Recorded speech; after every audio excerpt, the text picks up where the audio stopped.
Got something to share? Call us at 440-1252. WhatsApp 405-3052 or 407-8458. Or email gbnnews@gbn.gd. GBN News, first, accurate, voted #1. Coming up on Caribbean Passport TV, it is the Caribbean's newest road running event with a unique twist. Famous landmarks, ocean and eco activities. St. Lucia has it all. What are the don'ts when it comes to posting on social media? Next gen chefs, comfy accommodation. It's all next on this station.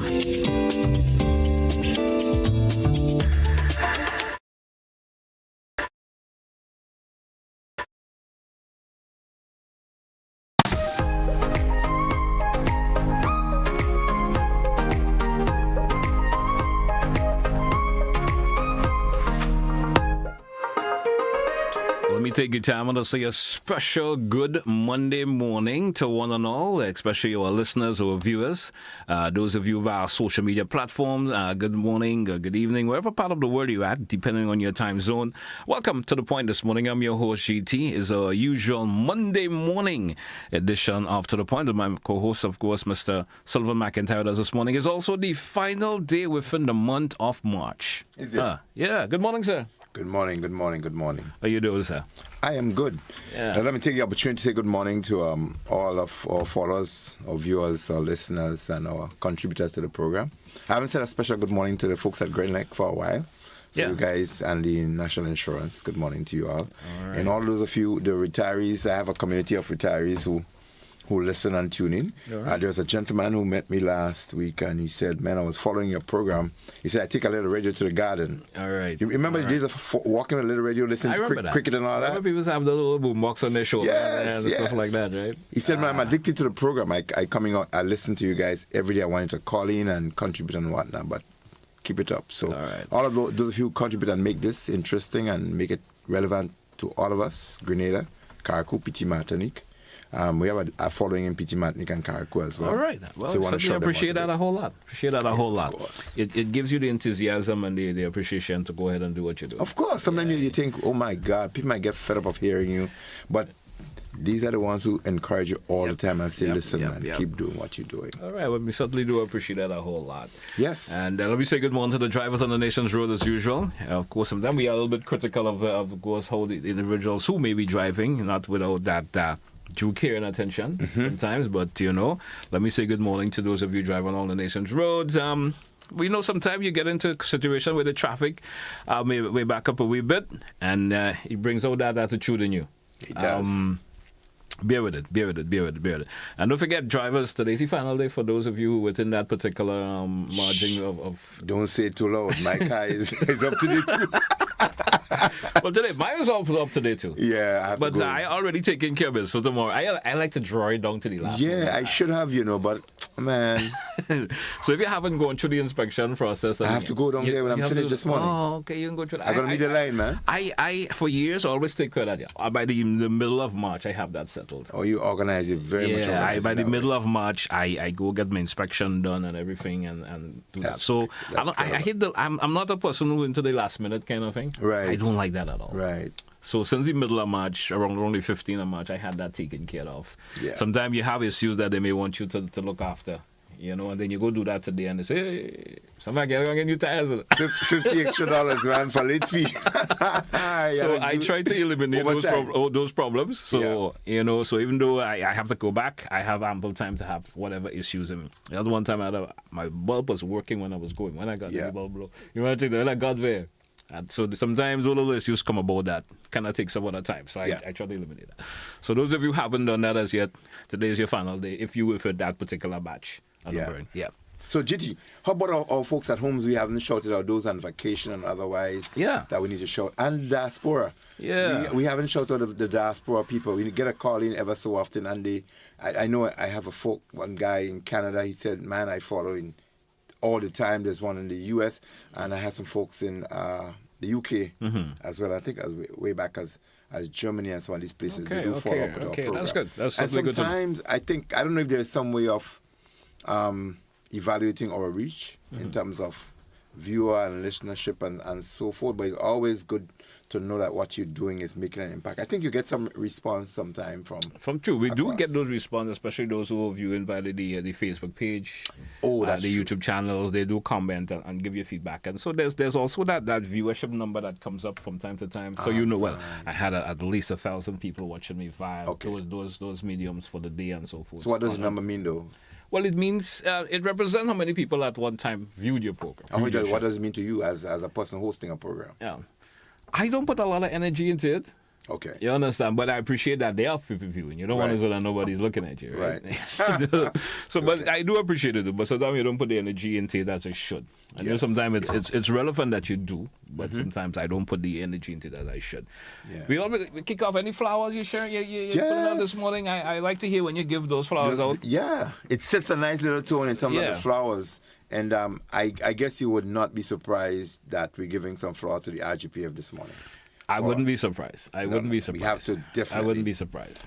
To Commissioner of Police and his team of his admin team, executive, and the ranks and file of the RGPF. I think of recent times they are giving us reasons to be a bit more proud of them, despite some of the negative publicity that they've gotten. I've been at the last event, the opening of the police headquarters on the waterfront on the Carnage, and we're going to speak about the risk associated with that because we are about disaster risk reduction, etc. But I think the program on Friday was fantastic. Okay. I mean, the parade from Old Fort George, the history given by James Clarkson in terms of what happened there from the time the British and the French, etc. I followed it. I followed it via the social media. Yeah, and the ceremony down there that highlighted quite a number of things. The remarks from the CTO of Works. I think he's a wonderful gentleman as well, and the work that they're doing. There was I think a permanent secretary, one of those officers within. She gave a wonderful speech, but one of the highlights was the welcome remarks by Assistant Superintendent Adrian Lewis. I mean, it's one of the better police welcome remarks I've heard. The commissioner's remarks, that was remarkable as well. And the Prime Minister, despite being short, he did very well touch some key points and commending the police for what they were doing and the commitment to ensuring that the police, the environment is enhanced, the equipment, they're modern day, and they're up to what it should be. So that, again, the moving of the police headquarters and the access to the public on the Carnage, that is true. The only thing that we've had a few feedback in terms of the congestion of the traffic. Yeah, I had a little bit of taken back at that too. Yes. I thought maybe another day would have been better for this, Yeah. And you know what Friday, it's like. It's Fridays. Yeah. I said, despite maybe want to have done it on that particular Sunday could have been better. Oh, that's true. Sunday could have been better. Yeah. Because, sometimes for various reasons, there are less than people on the drivers on the roads on a Sunday. Yes. And you want to do it on that particular day, would have been a better day, in my opinion. You understand? For that, Friday, because it had the traffic backup for a long time. I think the extent of the time to which it was locked off maybe could have given some consideration for earlier release time. But again, as the Prime Minister said in his remarks, if it happened 1 in 100 plus years, why not endure the inconvenience? I understand, but it threw a lot of folks off. Yeah. Especially folks who are coming from work, maybe had a tiring day from work. Folks who are trying to get to work at that particular time. Folks who do the various shifts and so forth, trying to get to work. And I had some folks telling me, man, I'm getting to work late because of the traffic congestion. That was just one of the little hiccups about it, despite everything else. Great. So a little bit more flowers again to CTO Works for we've seen a lot of the patches, a lot of the potholes have been blocked across country, and that is good. Despite, obviously, we were going to find that there's more that could be done. But in terms of the pace at which some of them have gone, it is really encouraging to see some of these have been done. Falling back on the occasion on the Carnage, the police opening of the headquarters. Yes. I have two angles of it I want to speak about. It was really disappointing, and it reflects on how our society prepare people for different activities and how we are in tune with what should take place. I was disappointed that some of what I think senior people weren't aware that when you are addressing people, when you are in public space, that there are some things that you want to ensure that you do, especially assigning accolades and what goes with people in terms of their portfolio. And I was taken aback that a lot of folks did not know and still doesn't know that when you are referring to the Governor General, you refer to her or him when you're speaking as Your Excellency. Yes. And when you are referring in another sense, if she's there, Your Excellency, or the Excellency, Madame Cecilia Grenade. Yes. So I was surprised that some people did not understand that when you are speaking directly when the Governor General is there, that the address has to be Your Excellency. Your Excellency. Okay. Yes. And a lot of people were doing differently. And I think for members of the general public or otherwise, I mean, there are some of the key speakers who got it right or otherwise, and there are some people who are not referring to her portfolio in the proper manner. But isn't there someone who is supposed to address these protocols and letting folks know the procedure that they follow? Isn't there someone who's supposed to be addressing that in some particular way? The protocol that should be, of course, for meetings of that nature, or gatherings of that nature. It is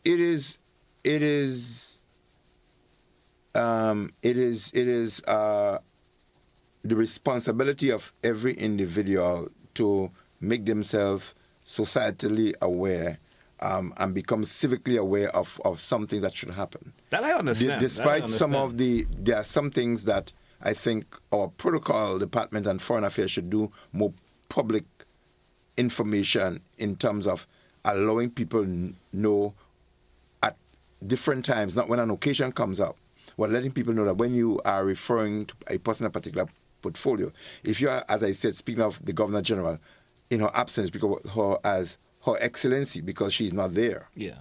So you refer to her as Her Excellency. In her presence, then you're addressing her, then is Your Excellency. But shouldn't someone in the protocol department be part of the organizing committee? They could be, but should have had someone there. Yeah, but who will explain these protocols to individuals who are going to do the presentation. In some instances, they may think that if you are at a particular position, you're required to speak. You should know. You should know. Sometimes they would take it for granted. Yeah. That should happen. And in most cases, sometimes they're not aware of some people who need to speak at certain occasions so they can help them through. Mm-hmm. But I think in general, I think through programs like these and other avenues, we have to be able to culture and develop our own minds, our communities, or our children. I think the institutions they need to do a bit more in terms of making people become more civic aware of some things, some offices, and how you refer to some people. Like you have His Majesty's prisons, they don't know what HHR or His Royal Highness, what does that mean? Yeah. And the CMHH, when you see it on the police crown, what does that refer to? And it speaks of His Royal Highness or Her Royal Highness, and that is marked on the crest that the police and so wear. And the prison service, like His Majesty's HMP and so forth, His Majesty's prison. So a lot of these small things, sometimes we take it for granted.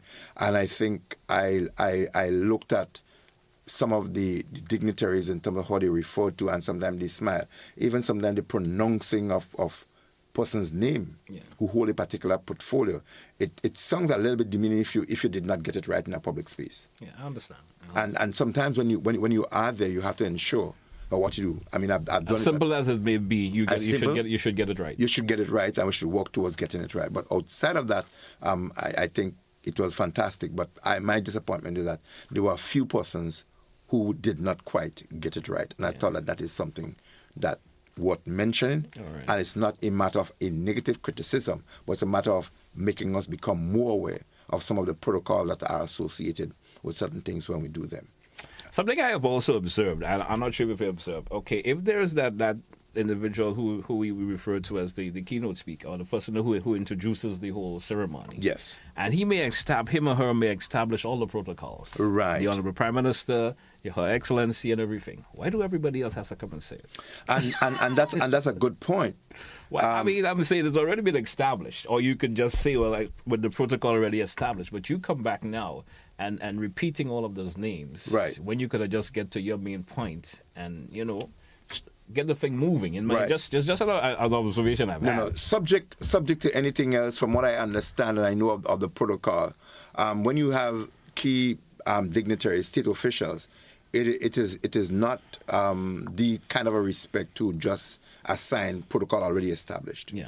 If you do not want to go through a long list of speaking or mentioning every person on the protocol list, and I've seen it at that last occasion where one of the speakers did ask for permission to adopt the protocol established. But what he did was refer to the key officials that should have been addressed, and it cut all the rest down. And I think, subject to anything else, that is the better and most appropriate way to show the respect to our key officials and dignitaries. It is, in my opinion, and I think the protocol established that the persons are there and they should be addressed. Yeah. And you have to find the time to be able to address those key persons if you want to cut on the list of protocols in the interest of time. I just thought the main person who was addressing the assembly already had taken care of that. Just as a opinion, I said. Yeah. And then you watch everyone else that comes does the same thing again. I just thought it's just a repetition of the same thing. I think that's the way it's established.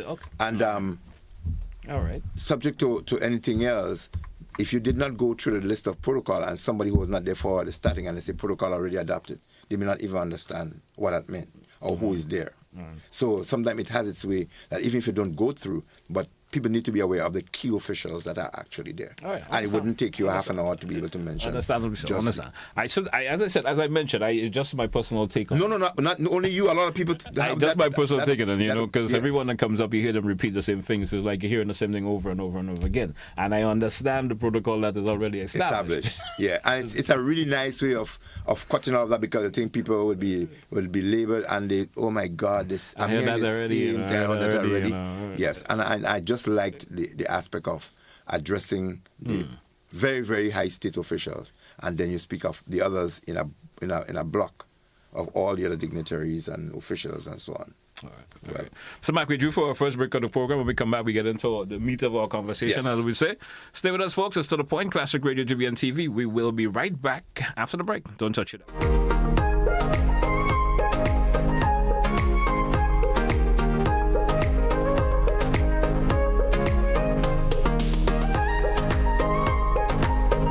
Get ready, Grenada. The Maggie King of the Grill is back and bigger than ever. On Saturday, June 7th, Monroe's playing field transforms into the ultimate battleground for grill masters. Think you got what it takes? Then fire up those grills and show your skills. Registration closes Friday, April the 11th. So don't miss your chance to compete for that sizzling prize and bragging rights. It's food, fun, and flavor, all powered by Maggie. To register, call 407-8458. Maggie King of the Grill, where flavor rules. See you. Yo, Shaggy, one up every time. Grenada, GBN, salute. Select a play the big tune ya for me. Right back till the morning. Hey, turn up the music, make it rock and come in. Right back till the morning. Well, crowd of people follow the place and sound string up na the lawn. Dance catch a fire when the big tune turn on.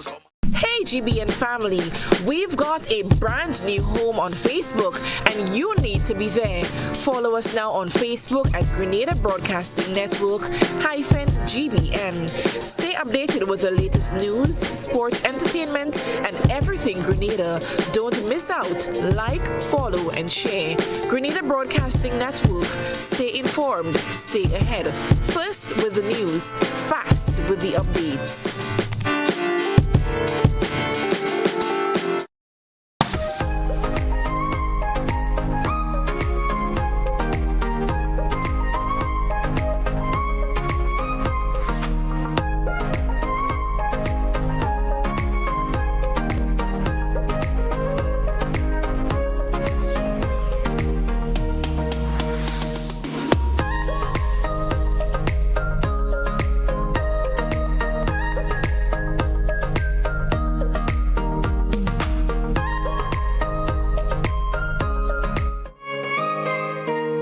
Welcome back, listeners. Welcome back, of course, viewers. It's To The Point here on Classic Radio GBM TV. I'm Mr. Sylvan McIntyre with me this morning.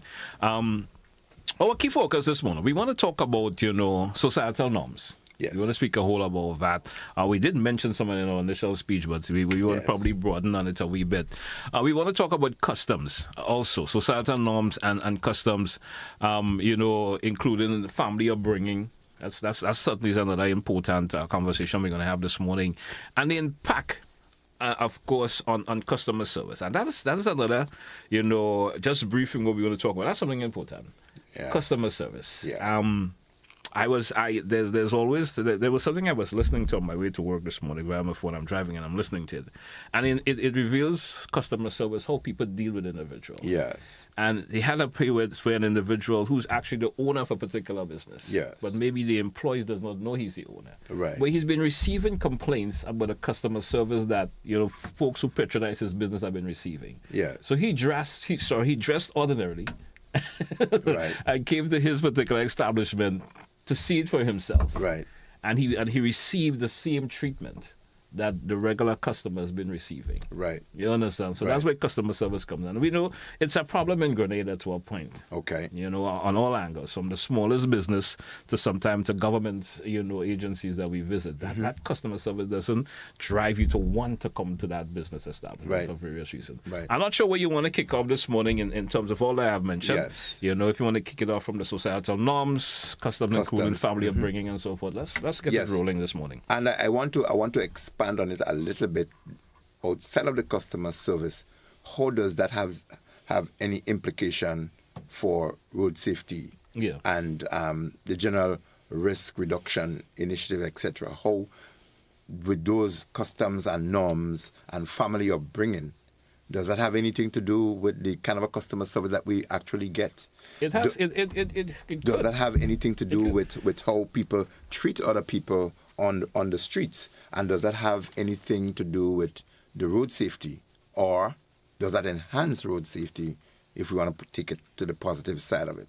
And so all what we're saying here, I'm going to bring a few experiences to show how the lack of that proper societal and community upbringing could spill itself negatively throughout our society.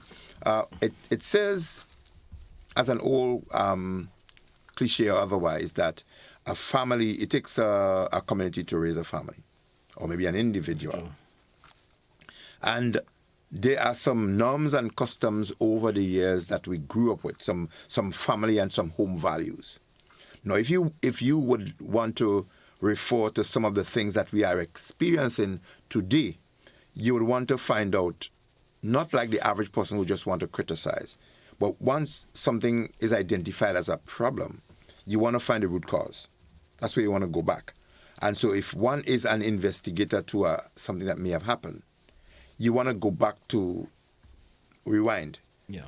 Locally or otherwise in your home setting, if you misplace something, what do you want to do? You want to backtrack all your steps as to what you did. You misplaced your key, GT. Yeah. Well, where was the last place? There's the last place I may have put it. Put it on all of the places that you moved. Yes. So you start back from the last that you remember, and you follow every step that will lead you back. Similar, when we understand what's happening in our society, and we look at it, from our society comes all of the people who were once children. They now hold key position in offices, state offices, public, private sectors or otherwise, or NGOs. Yes. They came from a family. They came from a community. They came from a society. And eventually they came from a country. So how does that impact on anything that we do? I think in a program we did just over a year ago, we spoke about the psychological and psychosocial impact of persons and psychological readiness for dealing with road safety and all that, and how that can have its negative impact and how it can have its positive. There was one time a former commissioner of police got himself into trouble with members of the public. Yeah. And maybe his statement was misconstrued, not well understood, I think that was about 20 years ago after Hurricane Ivan, and somebody making comments, and he said, the police are human beings as well. And they came from a society that we all are from. That may have been taken out of context in a different way, meaning that people should feel or they should understand that even if police come from the same society or otherwise, they should know that they have to do different because they are trained to do differently. Yes. The point I'm trying to make here is that the people that we see now were children that came from homes and they came from families. And so what you instill within the family setting, the family upbringing, it does have its impact into our society today. So let us look at the public officers, the drivers that we have on our streets and so on. And if you follow what they did as children, what they did as youth, you would realize there's not a lot of change from then. I agree. Into I agree adulthood. with you in that sense. You may have grown up with someone, for say, and you know the attitude that they portrayed, even before they became a driver on the nation's road. And if you look at their behavior today, you realize that particular attitude may have now spilling off into how they're driving and their conduct in general. Mm-hmm. So there are a few public spaces. We look at the health sector, the hospitals, the polyclinical, the health centers where people interact. Yeah. The police force, where the traffic department and all that, where humans are expected to interact with other humans. The classroom, where teachers are expected to help instill those norms, those really good customs and those values. And a lot of the public offices and ministries, etc., will look at these places. And when we examine the attitude of the individuals who are supposed to be delivering those kind of service, it leaves quite a bit to desire. And so, their approach, sometimes you can trace it right back into their own family settings. So what this is indicating to us that there has been a breakdown over time in terms of the kinds of discipline and the molding and upbringing that created that kind of positive individuals. It has been broken. Yeah. And because it has been broken, we've seen quite a number of things happening. For instance, one goes or he sends his child to school. And the teacher would be treating and speaking to that little infant as though that child is an adult. And you will tend to not feel that sense of caring from some of these educators to those children, and they treat the profession that they are in as only a means of getting some income. And the attitude of caring, the tone of voice and the approach, you don't quite feel that. And people don't feel quite a part of what is supposed to be molding this young one. They don't feel or they don't deliver in a way that would generate that attitude and that moral change within individual.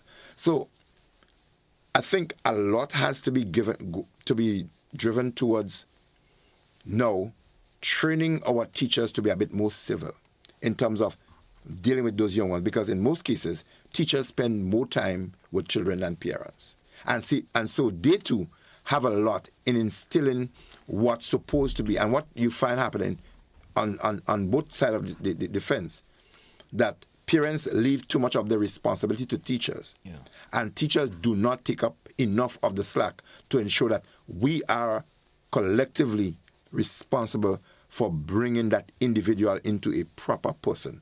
And so what they say is that if your parents didn't give what you come here to give me that kind of a trouble for, and your parents should do this, and your mother should do this, and if your mother didn't do, and so they bring this kind of an attribute. If, as I understand it, from the years of growing up, there was a different approach.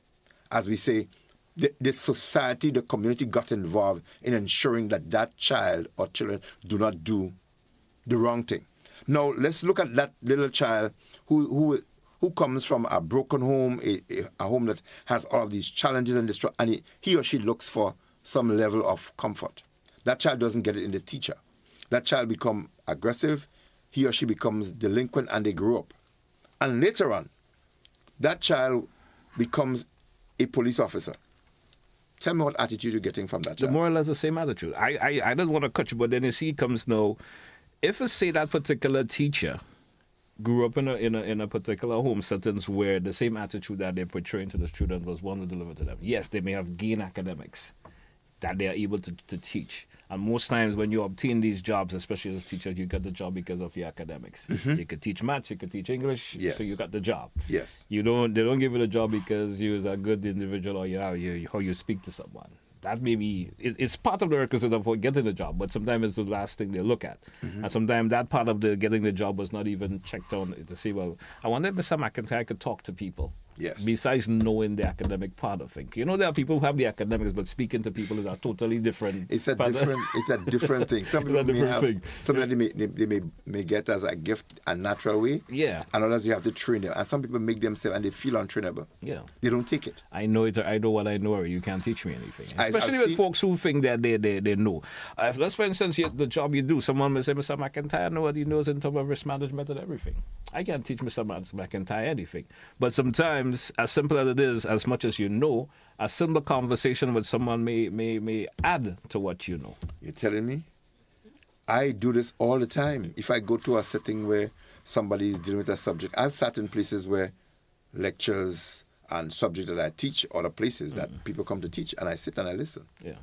I never walk out and say, well, and I it's just a way to infuse in what you know already and what they said again. Sometimes it becomes a refresher for you, as you would say sometimes. And apart from being refreshed, I always learn something new or different.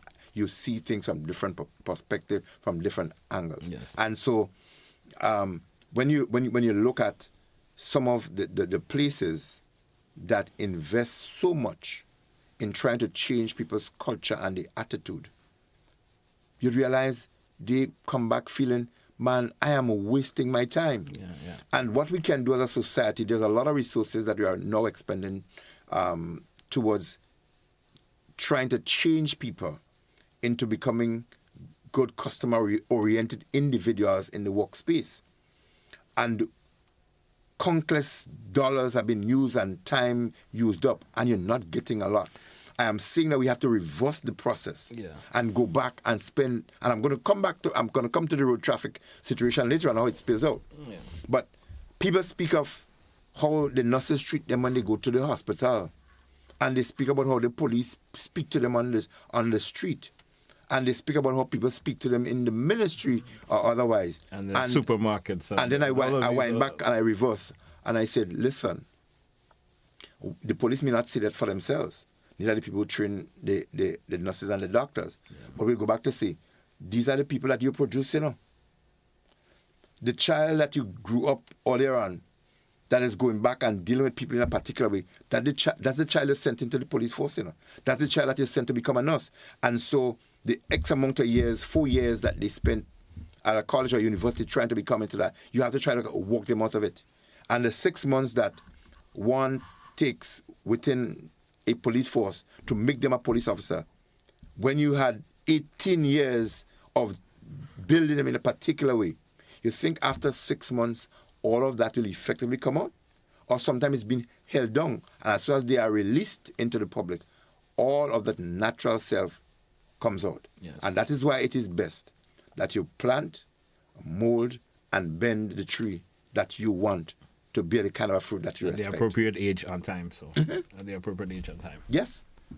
And so when we look at all of the negatives that you get back from people, I looked at one of the sporting events that we entered, and I look at the caregivers and how they relate to some of the athletes, some of the victims, and the tone of voice and the approach that goes over, it doesn't come over as a care, as a service, care service oriented. It's like we're doing that, and you suppose, and I'm saying to myself, oh man, and do you understand? I'm an allied health person, worker, educator, and I understand when you relate to people in a particular way, that in itself is a therapy, and that in itself aids the healing process, because one mind affects them a lot more if they do not have an external injury or otherwise. It affects them health-wise much more if the mindset is negative or otherwise. And if you can work on the mind and work with somebody that get them relaxed, get them to start thinking positive and so on, medication and everything works better when the mindset is positioned to accept it. And so when people do not relate to others in a caring manner, and they do not speak to people with a level of care, and you do not try to use the best tact and to de-escalate situations, you do not get the best result.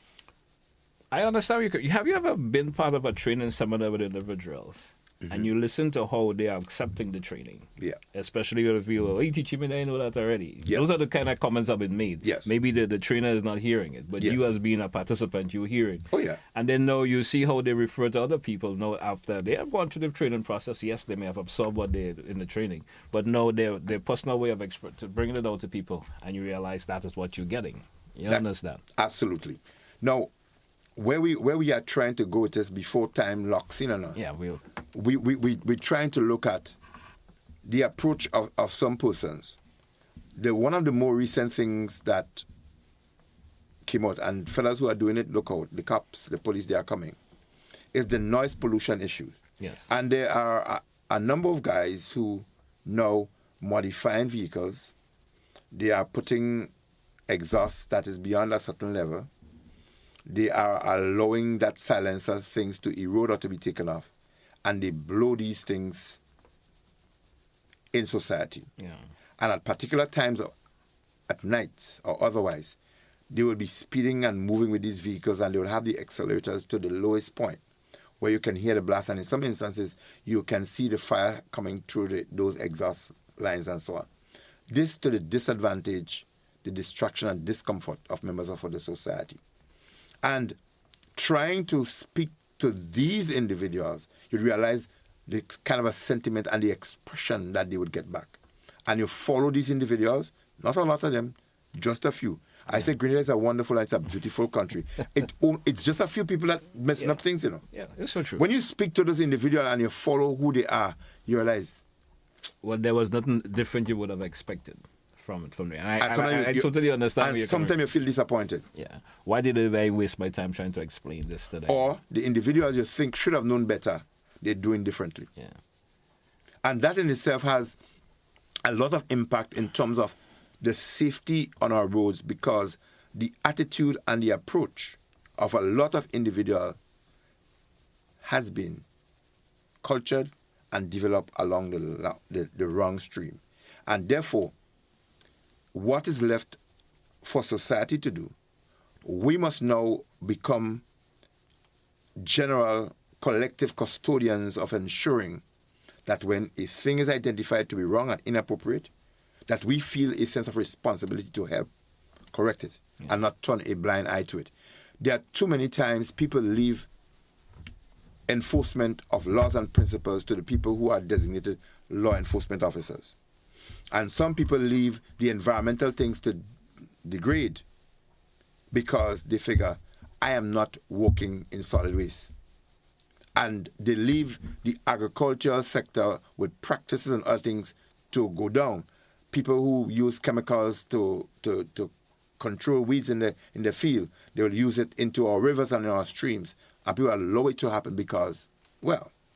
people, they will say in their mindset, well, people responsible for that. But you see people, as you mentioned, you see people driving and playing their music excessively loud. You will say, well, I ain't going to tell him anything. You have the police supposed to be dealing with that. That's correct. You understand? I certainly understand where you're coming from. One of the drawbacks to that, the individuals, they become very aggressive and they intimidate others into not wanting to approach them. Yeah. So we need more people to build that internal tenacity, that strength, to be able to deal and face with people and tell them straight up, that is unacceptable. You should not be doing that. And the more times and the more persons we can get saying to people that these are some things that you should not be doing, I think we'll get greater compliance and we'll begin to probably do a shift in attitude changes. But someone may challenge you with that, Mr. Mack, and say, well, if the authorities are hearing it, and the authorities are the ones who are supposed to be offering the penalties and so forth, are doing nothing about it, I am as a regular citizen. What am I to do about it? A lot. There's you see. I mean, you understand. You just mentioned that we shouldn't leave everything up to the police and everything, but if they, as the one who has the authority to deal with the situation, is not doing anything about it. I would not be so strong to say they're not doing anything. I think sometimes they're not doing enough. Or maybe not doing enough. Or sometimes you see situations. For one, yes. I don't know if it's just appropriate to say it. I'm walking through the tongue of some Georgia and I'm seeing someone smoking marijuana. Yeah. Right? Broad day time. Mm-hmm. And I'm looking at a police officer just a couple of feet from him. I actually told the individual nothing. Mm-hmm. As it stands, marijuana is not legal in Grenada. No, it's not. It's not. Why is he allowed without being told, hey, you should not be doing that in the public domain? I'm looking at individuals driving. Yeah. And because when they drive, they pass you, you smell it. So you know what is it. Yeah. And nothing has been told to them. Yeah. So how is you as a regular citizen feel comfortable to approaching that individual with someone who has the mantle of the law in their hands is not telling them anything? Right. Well, that might be isolated to maybe one or two individuals, but generally across. I think I'm not blaming all officers. No, but sometimes you say, well, I think something should have been told to this individual. Of course. Of course. And it's because someone is have the opportunity of doing it constantly and not been told. They get the impression in their mind it's okay to do it. Yeah. And that is a different and a very wide conversation. And I think since we've had the move towards decriminalizing and legalizing to an extent cannabis, the attitude of a lot of people have changed. I don't want to swing our whole conversation. No. I don't want to swing our whole conversation. It wouldn't be swinging. I just wanted to touch it a bit. And maybe it's really important that people should understand at this point, cannabis is not legalized. Yeah. And so despite there might be law enforcement people who may give that blind eye to it in a way, as you said, they may have not spoken. They too should understand that it is still on the books as an offense. Yes. And it should be, if a person is not charged or arrested, but it should be brought to the attention that you are violating. Yeah. And the other thing about it as well, I heard one of our regular callers did intimate that there's a breakdown in law and order. It is not, in my opinion, to that extent where we can see that there's a total breakdown, but it speaks to people respecting law and order and respecting the people, the men and women who appear in a uniform. Yeah. If you think it is okay, understanding somebody is a cop, seeing them in uniform or otherwise, I think it's okay to blow some smoke into their face or otherwise, or to be comfortable in doing that. It says a lot about how we look at law enforcement. If it's getting to that point where people think that they can drive without having the appropriate license or having a license at all, and they would get off with it, it says a lot about how enforcement takes place and the respect people have for law and order. Yeah. That's it. So it's a responsibility on every citizen to understand what is an offense. And what is an offense is not an offense against law enforcement. It's an offense against the state. And the people who wear the uniform or otherwise, they are the custodians of the law. They are the ones to just implement it. But we as regular citizens, we are expected to be obedient to it. Yes. And so if everybody starts thinking that way, law enforcement and enforcing rules and principles will become a lot easier. Yeah. Because people imagine understand, everybody was obedient towards the laws in Grenada. And if a man realize, well, listen, man, as I've seen, I walk the street even now, and fellas will push their head in the back, and if they'll kind of scramble it or so because they respect the individual, even me not being an active law enforcement or not wearing a uniform or otherwise. But people would have respect. And they would know, in most cases, the ones that they would take the chances with because they would figure that one will turn on. And you find that in every workspace, in every sector, that there will be some individuals that will not be as astute as others in terms of doing and representing what they're supposed to do. But it should not be an impediment or a general reflection as to what law enforcement or what enforcing rules and principles should be. But in every case, you'll find individuals who look at things different to the majority. All right. So, Mark, we do for a break. Let's take it. I want us to spend some time on the customer service part of things. Okay. And we slipped on that a wee bit. How it's interjected the whole conversation also when we come back. Yes. Stay with us, folks. When we come back, also, your phone calls will also be welcome. Stay with us here on To The Point. Don't touch it out. We will be right back.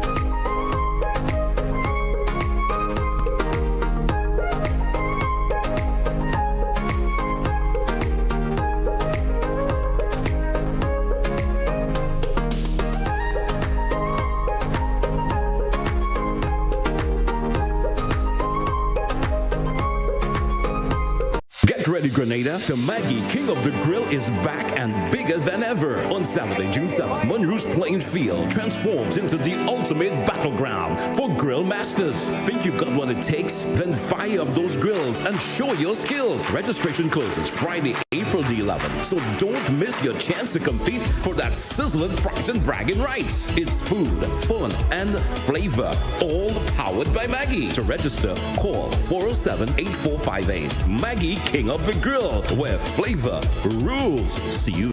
Tracksuit, water bottle, sneakers. It's time. Let's get ready to join us on the road this year for Quad Bank's annual Pump It Up Family Fun Walk. Tell your family and friends, and let's get moving towards a healthier lifestyle. Carry a coup. Come out in your numbers on Sunday, April 6th from 4 p.m. as we pump it up from Alexis Food Store's car park to the Hillsborough Tennis Court. On Sunday, May 4th, the action is on the mainland. We're hitting the road at 4 p.m. from Monrouge Playing Field to the Kirani James Athletic Stadium. Registration ends on May 2nd or while stocks last. So get your packages today. Individual packages cost $20. For groups of 3 or more, packages cost $15 each. Proceeds go towards the Princess Royal Hospital in Carriacou. Visit our website for more details. See you on the road for Welcome home.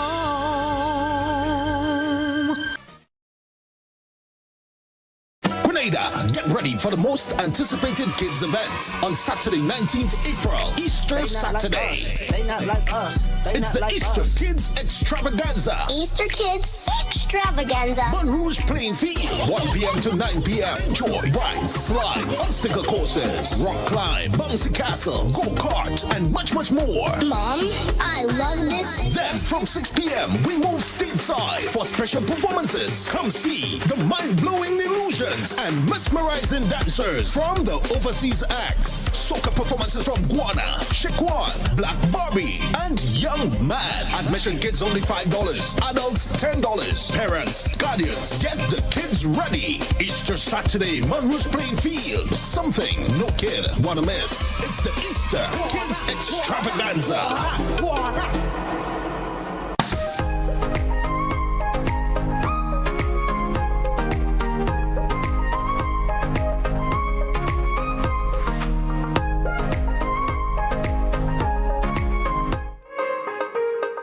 Welcome back, listeners. Welcome back, viewers. It's To The Point here on Classic Radio GBN TV.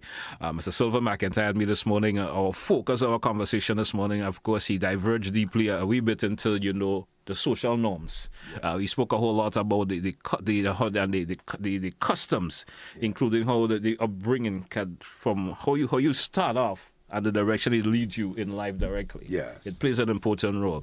If you were allowed to do as you want as a youngster, you have a tendency to grow with that attitude of doing what you want. Yes. So we want to spend a little time in terms of the impact of customer service and how that also impact road safety. Yes. In a general sense. Let me hear your take on it in terms of where my mind rolls with this. Yes. And then we will take the calls, because I'm seeing the phones already go. We'll take some calls shortly. One and we well, let's roll it our thing, right. and then we take the calls to wrap shortly. What I would just put it in a particular way in terms of road safety. I'll make a statement that says, what you give is what you get. And so the scripture also speaks about grievous words turn up anger, but kind words turns away wrath.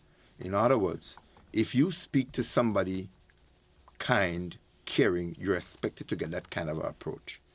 And if you speak to somebody aggressive or otherwise, you're very likely to get that kind of approach.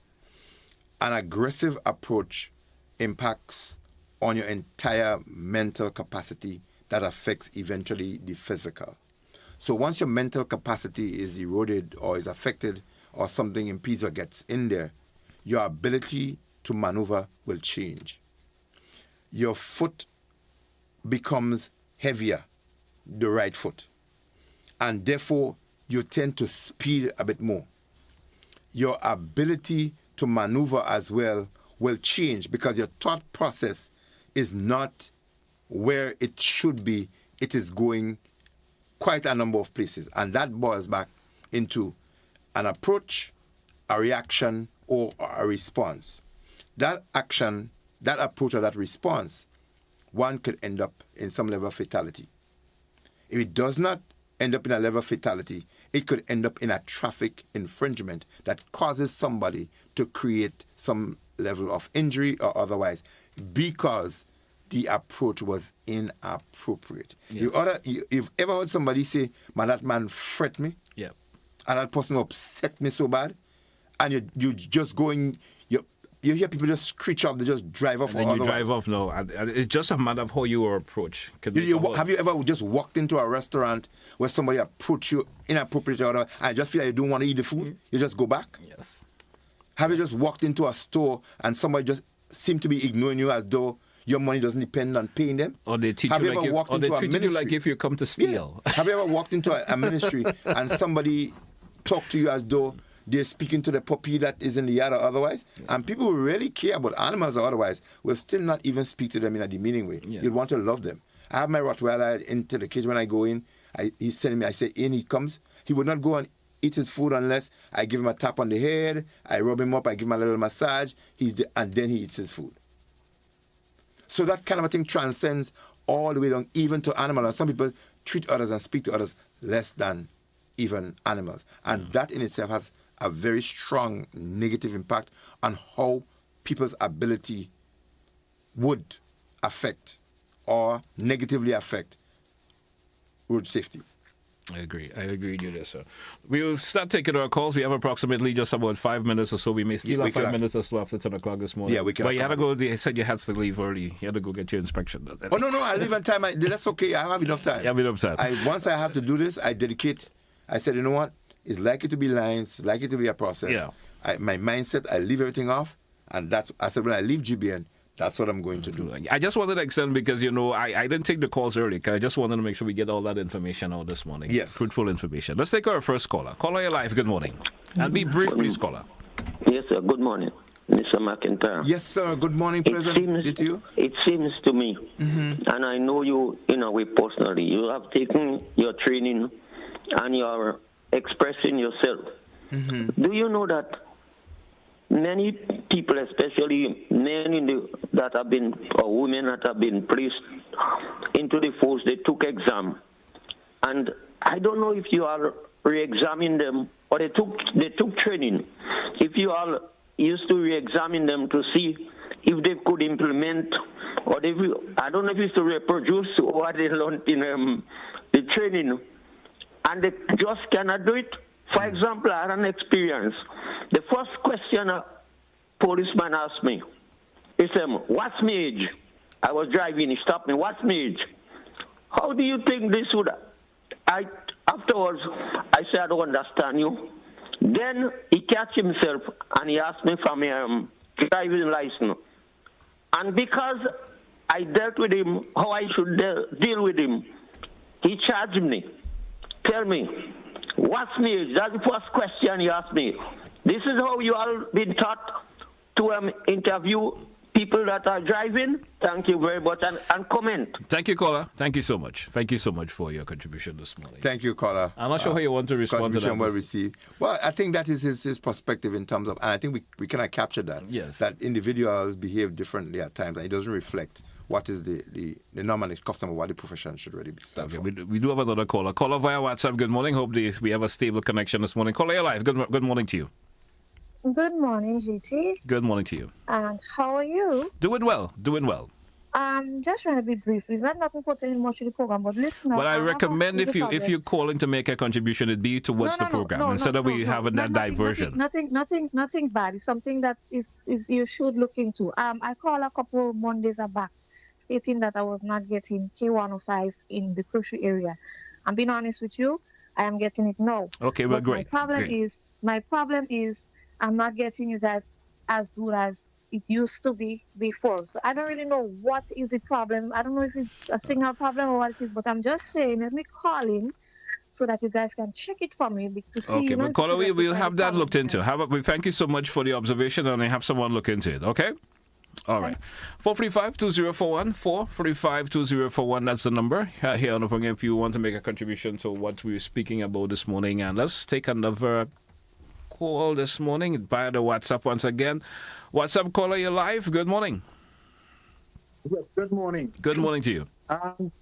Good morning to you also, Mr. McIntyre. Good morning, sir. I must say that when I think of a policeman, I think of him just in similarity to somebody who has a calling, like a priest, like a pastor. Yes, yes. So I definitely look at them as something like that, and the attitude then should be therefore different. Of course. And that's what I expect of them. Thank you very much. Thank you, caller. Appreciate your contribution there. Call is on point. I think, a lot of these professions that people, it has to be like a calling.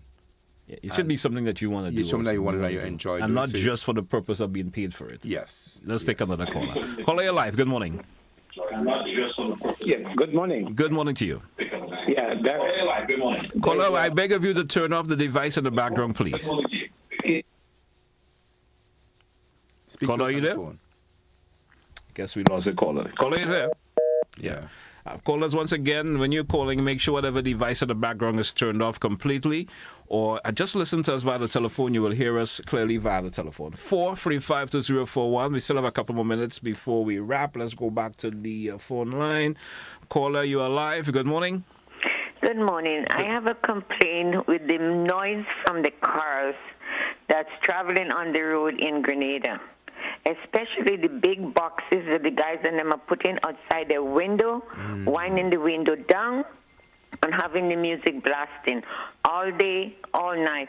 I think the police should stop it, and they should take away these guys and them device if they could, or charge them for making the noise. The environment is very bad, especially for the elderly and the babies when they're resting. They should do something about that. Thank you, and I hope something been done. So, Mom, I would suggest to assist the cop in enforcing that once you hear that's coming around your way, to take a quick glance at the number, registration number, and the area where you're calling from, and report it. A lot of these, they don't get reported to the police, and the police, they don't do it in the presence of the police. Yeah. So if you are aware that happening, try to get the vehicle registration number. The police can track every vehicle by its registration number. Okay, great. We do have another caller. Caller, you're live. Good morning. Yeah, good morning. Good morning to you. There is a huge pothole. Caller, you've been distracted once again because whatever device you have in the background is loud. You turn up to go to Montgerush after you cross the bridge. That is terrible. Terrible. That needs to be fixed. Okay. All right, caller, thank you. Folks are still having that device in the background a bit loud. 4352041. Mr. Mike, it's already 10 a.m. If we do get another call or two, I guess everybody's absorbing what we said this morning. Yeah, Not much comments towards it this morning. I think they have been. So what I want to interject to say here at this point that we need more professionals rather than workers. Yeah. And the profession doesn't just start when one gets employed, but it starts with how the values, the norms, and the proper customs are installed from the family unit, from the home. Because 90+% of the time, the individuals that you create from your home setting, your family setting, are the ones that they bring that into the workspace, whether it's positive or negative. And you hear people speak of the positive values that were instilled in them by their parents, and what they got from the community, from the clubs and organizations that they were part of, has helped them into becoming proper professionals. But sometimes, Mr. Mac, there are parents who have taught their sons and daughters great values. Yeah. And somehow, as they would say, everybody have a mind of their own. Yes. You've been taught that by your parents, the do's, the don'ts, and the proper manner in terms of how you should behave. Yes. But there are individuals who, on their own mindset, do something totally different. And they are in the minority, I must confess. Yeah. But because you find people like that, and my survey has indicated that the people who've gone away from those fundamental things that were expected to be instilled within them from their parents, that moved away from it, they happen to be in the minority. And then they offer influence to others. They do. And it causes a problem. Let's take our final caller. Caller, your life. Good morning. Morning to your guest. Happy to be the final caller. Brother McIntyre, I was listening to some of your comments, especially the one where, the person mentioned about training and how I guess what he meant was do a reevaluation after get the training to know that they're putting it into practice. Yes. But so in line with that and how you answered that not everyone is the same, etc., I saw a video, and I hope you saw it too, and I hope the host saw it, of some police officers attached to the traffic department doing a karaoke, right, and talking about what they do to busmen, and every time they see busmen, like what sort of deliberate actions they take and they do to harass them. Now, the whole busman is a whole separate topic, and I have serious problems with them, but they do offer a service. It's what I call the necessary evil. But what if you have seen that video, or even if you haven't seen it, the fact that they actually did a video, and I would assume is a fellow officer that recorded it to talk about this hate and deliberate actions they take on busmen, right? What would be your thoughts about that, whether or not you saw the video? Because I have a lot of issues with the necessary evil called the traffic department of the Royal Grenada Police Force. But I just want to as a last call about that video. Thank you. Thank you, caller. Appreciate your contribution this morning. Yeah. I guess you get a gist of where the caller was I going. get a gist of it, and I think my fundamental statement in terms of there are some factions who do not represent their profession very well. It doesn't mean that is what the body of the institution is about. There are some actions that are brought before the authority that normally would result in actions. And every situation, every report that is made, the administration that I'm aware of, the police unit that I'm aware of, the executive that I'm aware of, they would take it into consideration, because I do know that the focus is to project the positive about the RGPF and nothing that is negative. And therefore, the conditions that are brought that does not create the best reflection of them, they definitely will be addressed. Okay, all right. So McIntyre, we come to that time of the morning when we have to take a wrap for today's program. It's always a pleasure doing this program with you on a Monday, sharing the necessary information. And today's conversation was, of course, a bit over the top in terms of what we do. Yes. Every Monday is over the top anyway. Yes. Anyway, so until we do this again, of course, next week, best wishes to you for the rest of the day. Thank you. Hope you get through the inspection okay. Yes, I'm heading down there now. God bless. Hey, folks, we're going to take a wrap for today's edition of To The Point. Thanks once again for all who contributed some way or the other, whether your phone calls, you sat at home and you listened, and of course, and some of the information that we dispersed this morning, we can put it into practice. Of course. Will make life a whole lot easier for you and the rest of the, of course, others that you surround yourself with. Until then, have a good one, folks. That's what we say goodbye.